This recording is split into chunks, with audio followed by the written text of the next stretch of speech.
eza vraiment passe eza pena passe donc tant on a okaki ke pululu akufi na koka ete donc na koka ete nazanga même likambo oloba donc même miso etamboli ngai na oka passe parce que pour nga pululu aza frère pour nga vraiment aza frère aza mutu oyo donc eza ka passe donc. N'hésitez pas à liker la vidéo si elle vous plaît et si vous êtes nouveau sur la chaîne, n'oubliez pas de vous abonner et d'activer la notification pour ne rater aucune de nos prochaines vidéos.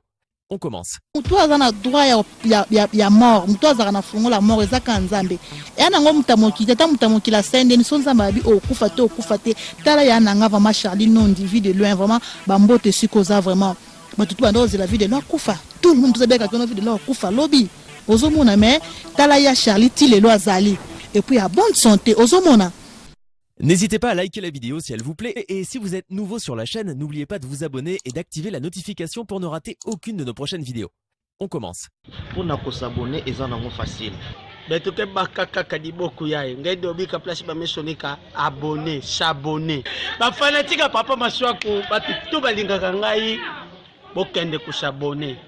Utare chaîne mo kina bana kin émission na bino bolandaka ya mbalebele ya mikolebele tozawa biso nyonso na Afrique du Sud bana ya monde entier ba congolais nyonso ba se retrouver na mokili mobimba Asie, Amérique, États-Unis, Afrique ainsi longtemps ici seul sika tozwami na Afrique du Sud ah précisément na Johannesburg nazana moko ya bino vraiment aime le serviteur comédien minene ya ba artiste ya mboka na biso Maman Solange Mboyo aza lelo na émission na biso to yambi juste pour na to yeba c'est pourquoi vraiment c'est passé boye na communauté na biso congolais ba artiste bazo kufa trop ndeko pululu auti ko kende yango vraiment to luki na ba moyen tout to se retrouver na artiste na biso pour to yeba les pourquoi pour yaza moko ya ba oyo za ki pepene na ye Maman Solange Mboyo boni bien papa na ngai mais ezole ka boni boye na oya biso télévision tozo perdre bandeko chaque jour na média na biso bandeko bazo kufa du jour au jour bandeko bazo kufa lelo yo toyo perdre sous artiste monene le roi Pululu le roté bon d'abord le roi Pululu vraiment eza passe eza vraiment passe eza pena passe donc tant on a okaki ke Pululu akufi na koka ete donc na koka ete nazanga même likambo oloba donc même miso etamboli ngai na oka passe. Parce que pour nga Pululu aza frère pour nga vraiment aza frère aza mutu oyo donc ezaka passe donc nzambe kande bi motema nangeza ma passe ya bomona sikoyo pa nini bino bato ba théâtre bozo kufa ba musicien bazo tikala ka bino bozo kendaka babi vu de loin susu lingaka ezala mikoleki ya mabeko makasi koleka donc sikoyo eraté yo kanga ndeko Pululu.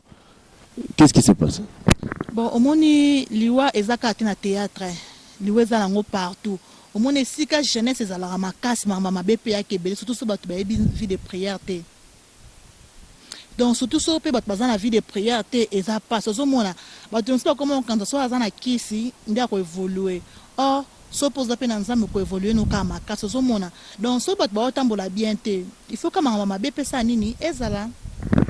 Mais mukile zolobela trop tozolanda na ba média total la télévision chaque jour YouTube zo parler trop oui ça peut-être aza na base ba masolo pour na yolobi non ça écoute té parce que ta ça ndenga za bondenga na ibisa na Pululu ba lo roi papa na mwana donc Pululu aza lokola enfant azara lokola enfant chéri ya sai omoni liwa era yaka papa na ngaliwe lo ba ti liwe za partout ça kana théâtre te ozomona liwe za partout puis mutu aza na droit ya mort mutu aza na fungo la mort ezaka nzambe ya nango mutamoki tata mutamoki la sende ni sonza mabi okufa te tala ya nanga vraiment Charlie non divi de loin vraiment bambote sikoza vraiment mais tout bando la vie de loin kufa tout le monde sait bien que la vie de loin kufa lobby ozomona mais tala ya Charlie ti le lo azali et puis à bonne santé ozomona yebisanga siko bat ba olobani soki nzamba permettre ki vie de l'an kufa de nga kufa mais comme ezaki na nous volonté en nzambete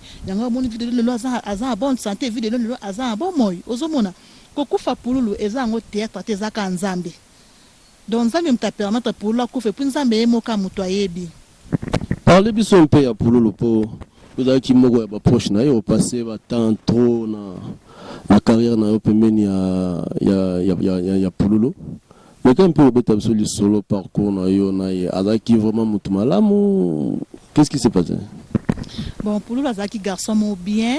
Azaki garçon mo bien, et puis pour le pas zapper ba garçon malgré alinga musane pe théâtre pour le zapper garçon pas tangi quand même pour le tangi, et puis pour le bazap donc caractère pour les ala moins dinga za moi makasi hein, ou ba msi ba baso ba msi ba net moi orgueilleux pour le zaki mwana ki orgueil wana donc asilika pamba okose lo mo mabe so côté azawana amona ngo mabe atombo kimbala moko, donc vraiment pour na kanda ko silika mbamu alobi mo na lobi tamsus akiti na epe aeko lokabino. Mais vraiment so ya malamu ya polo na zana ngwebele. D'abord on a travaillé na groupe na ye na bana le maquis, na travaillé pas na vraiment na fanda na ye, et puis to fanda tous na Brazzaville, to fandi na Pointe-Noire, to sala ba spectacle vraiment ensemble na ofana ne boza garçon mo bien, so pas zana ngo a partager na baninga. Vraiment to sepeli koyoka ba témoignage bien boye pendant de on a biso artiste autotique sur Pululu. Vous s'abonnez vraiment massivement à Tozana de Wanabiso, à Otiga Biso Boete, vraiment faut abaisser la bonne solo qui toque par rapport à Yen Afrique du Sud, par Otiga Biso na Congo, ya Mikole qui est belé, à rebattre la bino parcours na par rapport à au vivant, par rapport à talent, par rapport à boulot pour comment on a raboué Moussala et Salima, hein? Moussala vraiment au Salima, bino moro na bilili a expliqué bino et puis tout évoluer. Vraiment beau s'abonner kaka vraiment non ebele beau s'abonner ebele vraiment na site na kin ya bana kin vraiment beau s'abonner vraiment beau za de suite vraiment bi makamboze ebele vraiment ya kosepeza bino ba divertissement ya ndenge na ndenge et puis ba information ya ndenge na ndenge vraiment beau s'abonner vraiment parce qu'il y a un personnage dans una carte administration na carte ya kin ya bana kin dire ça vraiment palin et c'est sika oyo biso.